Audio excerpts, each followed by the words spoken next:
Assalamualaikum warahmatullahi wabarakatuh. Bismillahirrahmanirrahim. Bersama channel Iwan Pasaribu, mari berkarya, semoga sukses. Oke, baiklah. Kali ini kita akan berbagi tutorial ya. Tutorial tentang cara menghitung protein kasar di dalam konsentrat. Memang sih sebagian merasa ini perlu dan sebagian lagi mungkin ini tidak perlu, tapi menurut kita ini sangat perlu untuk mengetahui kandungan protein yang kandungan protein konsentrat yang kita buat. Ini kita hanya berdasarkan data-data dari Google ya. Memang mungkin berbeda-beda data Google, apalagi dengan kita lab langsung. Tapi tidak salah juga kita untuk tahap awal kita harus memakai teori ya, teori untuk mendekatkan keberhasilan ketika kita nanti kita coba di lab ya. Untuk di lab itu tujuannya untuk agar akurat ketika kita nanti sampai ke penjualan konsentrat. Tidak masalah sih kalau dijual. Oke. Racikan-racikan yang kita buat nanti ini kadang di berbagai meracik konsentrat itu tidak harus sama ya. Misalnya harus 30%, 30%, 10%, tidak harus sama. Yang penting harus kita ketahui di dalam pembuatan konsentrat harus ada sumber serat, sumber protein, sumber karbohidrat, dan berbagai pemacunya ya. Oke, tak berpanjang lebar, mari kita mulai.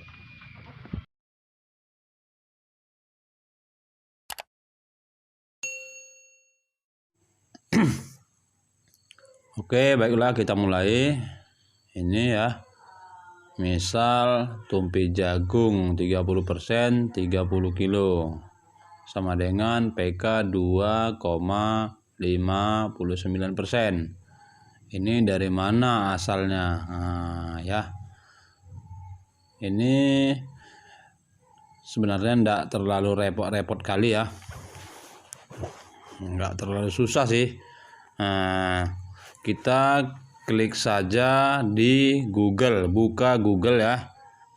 Baru kita ketik protein kasar tumpi jagung. Kita okekan. Nah, ini dia protein kasar tumpi jagung ialah 8,65%. Jadi kita ingat ya 8,65%. Langsung saja kita hitung. Ingat ya, 8,65%. Langsung saja kita hitung. 8,65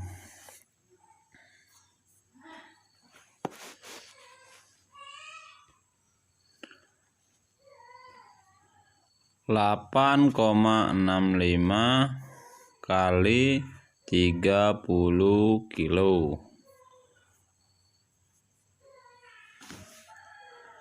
per 100 kilo ya, per 100 kilo sama dengan 2,59.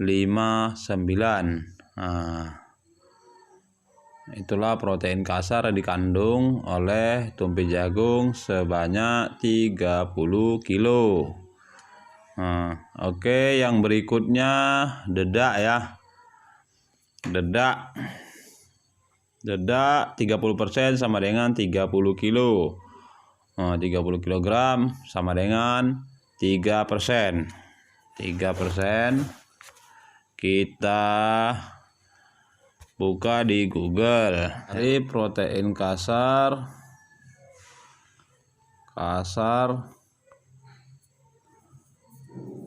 dedak padi. Oke, kita lihat protein kasar dedak padi 10,8%. Ini biasanya kalau kami menghitungnya cukup 10% saja. Nah, jadi 10%. Oke, kita buktikan ya, kita hitung 10%. Kita hitung 10%. Oke. 10 kali 30 kilo per 100 sama dengan 3%. Makanya di sini kita tuliskan 3%. Dan begitulah dengan bungkil kopra 30 kilo sebanyak 30% sama dengan 30 kilo. Kita cek aja seperti tadi di Google ya.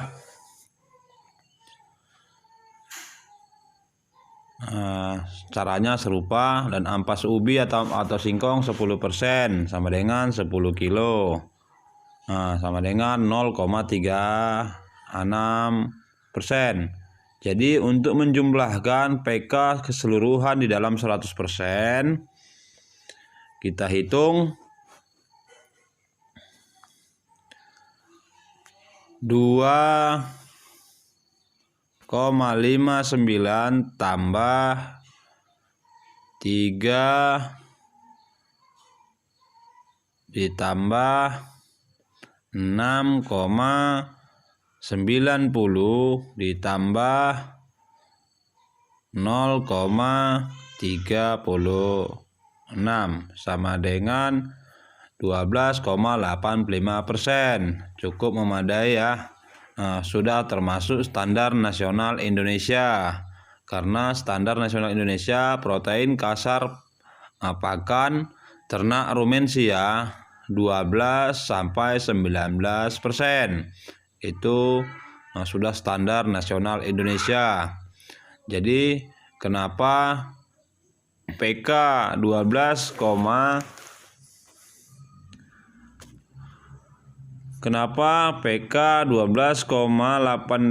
mampu untuk menggemukkan?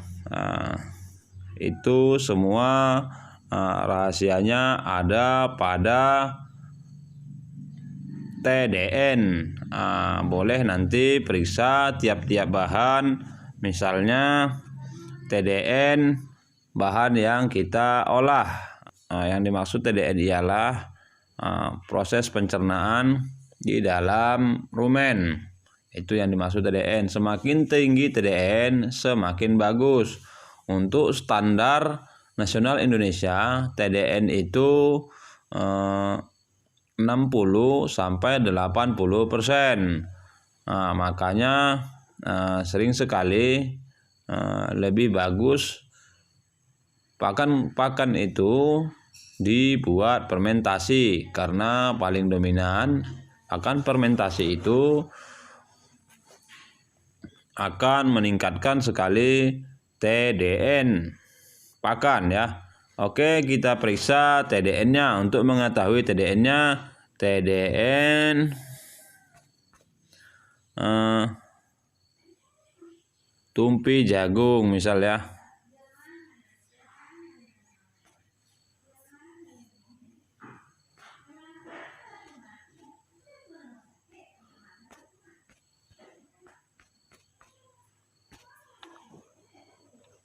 Oke.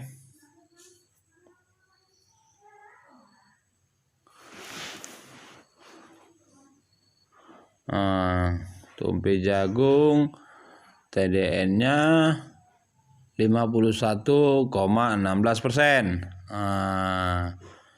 Jadi nanti menjumlahkan untuk keseluruhan TDN serupa proses seperti yang kita buat tadi ya. Mungkin sangat gampang ya. Itu untuk cara menghitung protein kasar untuk pembuatan konsentrat.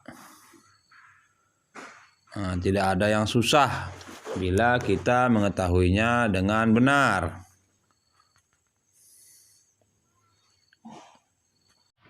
Oke, mungkin lebih dan kurang seperti itulah caranya. Bila ada yang kurang memahami, mohon harap maklum. Silakan dicantumkan di area komentar. Sesegera mungkin kami akan membalasnya. Semoga bermanfaat ya. Selamat berkarya, semoga sukses. Amin.